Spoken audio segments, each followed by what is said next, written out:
Hello dear students and friends, આજના આપણા video લેક્ચરમાં વાત કરવાના છે MCom semester 4 paper number 3 advance cost and management account ઉચ્ચતર પડતર અને સંચાલકીય હિસાબી પદ્ધતિમાં યુનિટ નંબર 1ના દાખલાઓ વિશે. તમને દાખલો આપેલો છે, નીચેના પત્રકમાંથી ખૂટતી માહિતી શોધો. તમને વિભાગ આપેલા છે 3 વિભાગ A, B અને C. પછી વેચાણ, કાર્યકારી આવક, કાર્યકારી મિલકત, રોકાણ પર વળતરનો દર, ઓછામાં ઓછો જરૂરી વળતરનો દર, એનું બીજું નામ છે લઘુત્તમ વળતરનો દર, અને શેષ આવક. અમુકમાં ક્વેશ્ચન માર્ક તમે વિભાગ વાઇઝ જોઈ શકો છો. જે ક્વેશ્ચન માર્કવાળી વસ્તુ છે એ તમારે ગોતવાની રહેશે. આવા કોઈ બી દાખલા આવે તો એના માટે જરૂરી 2 સૂત્ર છે. 2 સૂત્ર યાદ રાખવાથી આખો દાખલો તમને આવડી જાય. સૌપ્રથમ તો સૂત્ર જોઈએ, પછી દાખલાનું સોલ્યુશન જોશું. ખૂટતી માહિતીવાળા દાખલાઓ આપેલા હોય તો તમારે 2 સૂત્રો યાદ રાખવાના. એક છે રોકાણ પર વળતરનો દર, રિટર્ન ઓન ઇન્વેસ્ટમેન્ટ. એનું સૂત્ર છે કાર્યકારી આવક, operating income divided by operating asset, કાર્યકારી મિલકતો ગુણ્યા 100. બરાબર. કાર્યકારી આવકના ભાગાકાર કેની સાથે કરવાનું? કાર્યકારી મિલકતો સાથે ગુણ્યા 100 કરશો એટલે રોકાણ પર વળતરનો દર તમને મળી જશે. પછી શેષ આવક. શેષ આવક એટલે બાકી આવક બી કહેવાય. રેસિડ્યુઅલ ઇન્કમ ઇંગ્લિશમાં એને કહેવામાં આવે છે. એનું સૂત્ર શું છે? તો કે કાર્યકારી આવકમાંથી, બરાબર, પછી મોટો કાઉન્સ કરવાનો, કેમ કે એ 2 વસ્તુ ભેગી છે. કઈ 2 વસ્તુ? તો કે મૂડી રોકાણ, બરાબર, ગુણ્યા લઘુત્તમ વળતરનો દર, અથવા લઘુત્તમ વળતરના દરનું બીજું નામ છે ઓછામાં ઓછો વળતરનો દર. આ છે શેષ આવકનું સૂત્ર. આ 2 સૂત્રનો યાદ રાખવાનું તમારે. હવે જોઈએ, સૌપ્રથમ તો વિભાગવાર સોલ્યુશન આપણે મેળવીશું. વિભાગ એની વાત કરીએ તો વિભાગ એની અંદર કાર્યકારી આવક નથી અને શેષ આવક નથી, બરાબર. તો એના માટે સૌપ્રથમ શું કરવાનું? તો પહેલાં તો સૂત્ર મૂકવાનું. વિભાગ એ માટે મેં ગણતરી કરેલી છે. વિભાગ એ માટે શું ગણતરી કરી? તો કે પહેલું ગોતવાનું છે કાર્યકારી આવક. તો કાર્યકારી આવક કયા સૂત્રમાં આવે? તો કે રોકાણ પર વળતરના દરના સૂત્રમાં આવે. તો સૂત્ર મૂકવાનું, કાર્યકારી આવક ભાગ્યા કાર્યકારી મિલકતો ગુણ્યા 100. પછી રોકાણનો વળતરનો દર તમને આપેલો છે 15%, તો 15% ત્યાં મૂકી દેવાનું. પછી કાર્યકારી આવક નથી તો જેમનું તેમ. કાર્યકારી મિલકતો છે ઓપરેટિંગ અસેટ 60,000. પછી સાદુરૂપ આપશો તો તમારો જવાબ કેટલો આવશે? તો કાર્યકારી આવક બરાબર 9,000 રૂપિયા તમારો જવાબ આવે. આ રીતના આખું સોલ્યુશન છે, બરાબર.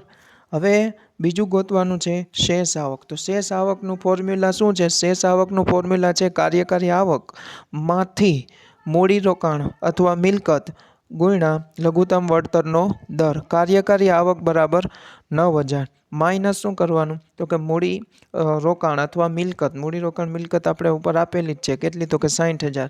લઘુત્તમ વળતરનો દર અથવા ઓછામાં ઓછા વળતરનો દર 10% ક્વેશ્ચનમાં આપેલો છે. એની સાથે સાદું રૂપ આપશો તો તમારો જવાબ આવશે 3,000, બરાબર.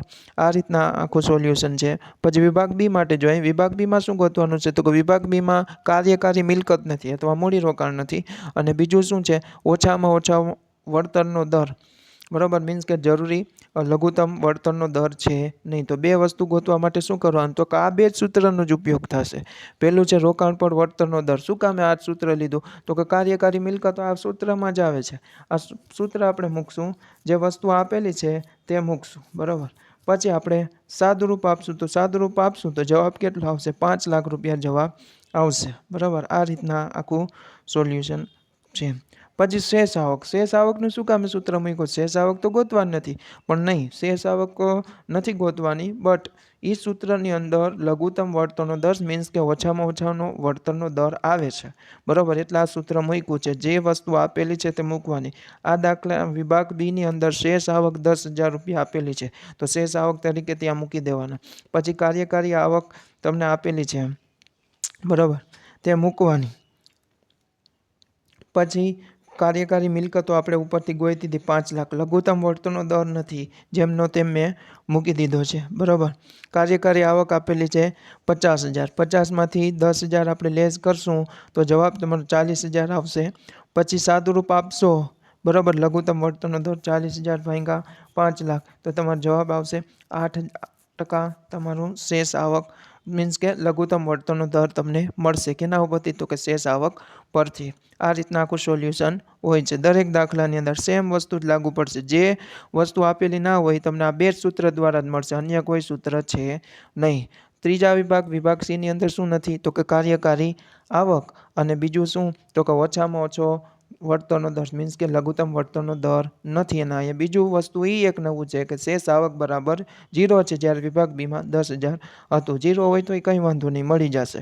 તો શું કરીએ તો વિભાગ C ની ગણતરી માટે પહેલું ગોતવાનું છે કાર્યકારી આવક. તો સેમ સૂત્ર, સેમ ફોર્મ્યુલા, બરાબર, ગણતરી સાદુરૂપ આપતું જવાનું અને તમને કાર્યકારી આવક મળી જશે, બરાબર, 20,000 રૂપિયા.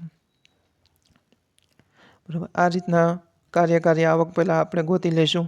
ત્યારબાદ હવે જોઈએ શેષ આવક. શેષ આવક બરાબર 0 છે, છતાં લઘુત્તમ વળતરનો દર ગોતવાનો. તો કે કંઈ વાંધો નહીં, શેષ આવકનું ફોર્મ્યુલા મૂકો, કાર્યકારી આવક માઇનસ કાર્યકારી મિલકતો ગુણ્યા લઘુત્તમ વળતરનો દર અથવા ઓછામાં ઓછો વળતરનો દર, બરાબર. તો 20,000માંથી 0 બાદ કરો તો જવાબ તમારો 20,000 જ આવશે. પછી જેમનું તેમ સાદુરૂપ આપવાનું એટલે તમારો જવાબ આવી જશે લઘુત્તમ વળતરનો દર બરાબર 5%. આ રીતના આખું સોલ્યુશન કરવાનું. કોઈ બી આવા દાખલા આવે આ બે સૂત્રનો ઉપયોગ કરી અને સમનું તમારે સોલ્યુશન કરવાનું થશે. Thank you.